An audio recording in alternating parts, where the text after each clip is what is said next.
Now that car is numbered 54, that's number 54 involved in this crash involving 130 vehicles. You can see here, for example, this one has hit the central reservation, a lorry behind it, really quite a scene of chaos. Now we have the latest shots from up in the air that give you a real sense of the scale of this, stretching right the way along the Sheppey crossing. Well, let's go live to Dover now and join our correspondent there, Simon Jones. And Simon, what more do we know about what happened?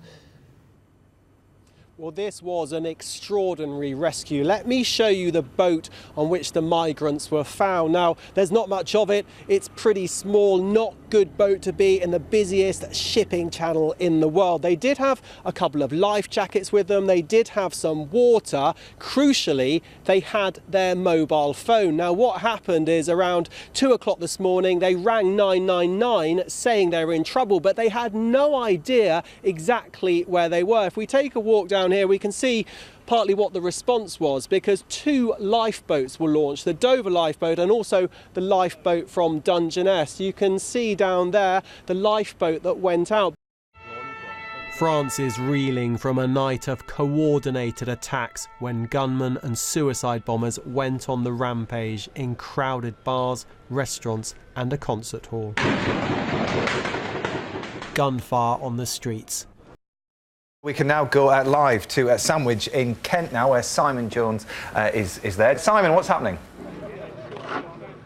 Well, a huge amount of activity here tonight and lots of worried faces, as we've seen in other parts of the country, filling up sandbags, people trying to get ready, due to hit here in around 5 hours' time. Let's get the latest from the Environment Agency. Alison Baptiste, how bad is it going to be here? Well, it's certainly going to be one of the most significant surge events for almost 60 years. The Kent Police and Crime Commissioner Anne Barnes is under fire again tonight, accused of glossing over a series of failings in her latest annual report. It's a very positive report. There's an awful lot of good work going on here. It makes no mention of the first youth commissioner and the fiasco surrounding that.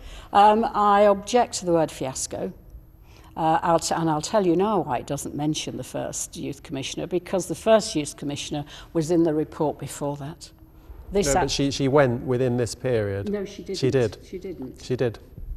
Really? You'll have to forgive me for that, Simon. Well, in that case, I should have done, yes.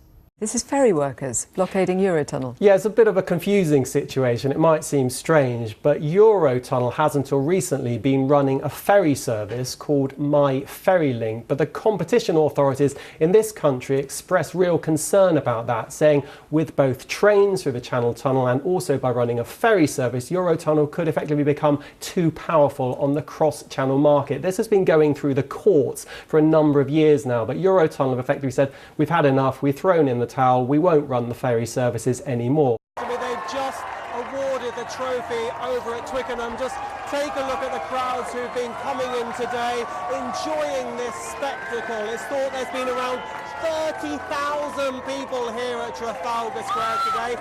This has all been for free, unlike the game itself, where tickets have apparently been exchanging hands for up to £60,000.